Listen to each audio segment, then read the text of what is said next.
Hello everyone, আসসালামু আলাইকুম সবাইকে। কেমন আছেন সবাই?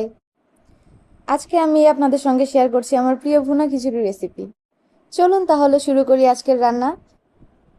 প্রথমেই আমি একটি কড়াইতে তেজপাতা, এলাচ এবং দারুচিনি দিয়ে দিচ্ছি। এগুলোকে ভালো করে নেড়ে নিচ্ছি। এরপরে দিয়ে দিলাম পেঁয়াজ কুচি।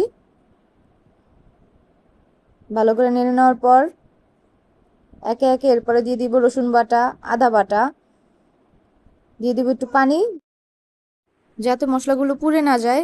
এরপরে দিয়ে দিচ্ছি হলুদ গুঁড়া, মরিচ গুঁড়া, পরিমাণ মতো লবণ। এবার এই সব মশলা দিয়ে একসাথে ভালো করে নেড়েচেড়ে মিশিয়ে নিব। মেশানো হয়ে গেলে এখন আমি এর মধ্যে দিয়ে দিব আগে থেকে ধুয়ে পানি ঝরিয়ে রাখা চাল এবং ডালগুলো। চাল আর ডালগুলো দেওয়ার পরে আমি মশলাগুলোর সাথে ভালো করে নেড়েচেড়ে মিশিয়ে নিলাম। এখন আমি এগুলোকে অনবরত নাড়তেই থাকবো, ততক্ষণ পর্যন্ত নাড়বো যতক্ষণ না পর্যন্ত চাল থেকে একটা সনসন আওয়াজ আসে। চাল আর ডালগুলো ভালোভাবে ভাজা হয়ে গেলে আমি এর মধ্যে দিয়ে দিচ্ছি পরিমাণ মতো পানি। পানিটা দিয়ে দিয়েছি ফুটন্ত গরম পানি। চাল আর ডাল যতটুকু নিয়েছি তার ঠিক দ্বিগুণ পরিমাণ পানি দিয়েছি। এবারে সব কিছু ভালো করে নেড়েচেড়ে মিশিয়ে নিচ্ছি। এবার পানি বলক এলে খিচুড়িটা আমি ঢাকনা দিয়ে ঢেকে দিচ্ছি এবং চুলার জালটা কমিয়ে সিদ্ধ হওয়া পর্যন্ত রান্না করে নিব।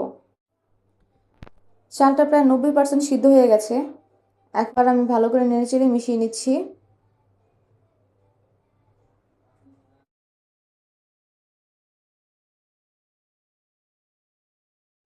এই পর্যায়ে আমি খিচুড়ির মধ্যে দিয়ে দিব 4-5টা কাঁচামরিচ ফালি। এতে করে খিচুড়ির মধ্যে অনেক সুন্দর একটা কাঁচামরিচের স্মেল আসবে। এবার কাঁচামরিচ দেওয়ার পরে আমি নেড়েচেড়ে মিশিয়ে নিচ্ছি। এখন আমি ঢাকনা দিয়ে ঢেকে দিব। ঢেকে 20 মিনিট অপেক্ষা করব। 20 মিনিট পর আমার খিচুড়িটা পুরোপুরি সিদ্ধ হয়ে যাবে।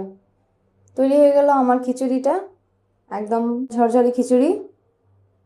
তো আজকের রেসিপিটা আপনাদের কাছে কেমন লাগলো আমাকে অবশ্যই কমেন্ট করে জানাবেন। আমার রেসিপিটা ভালো লাগলে আমার চ্যানেলটা সাবস্ক্রাইব করতে ভুলবেন না। এই ছিল আজকের আমার ভুনা খিচুড়ি রেসিপি। আশা করি আপনাদের কাছে ভালো লেগেছে। ভালো লাগলে অবশ্যই আমার চ্যানেলটা সাবস্ক্রাইব করে দিবেন। দেখা হবে পরের ভিডিওতে ইনশাআল্লাহ। আল্লাহ হাফেজ।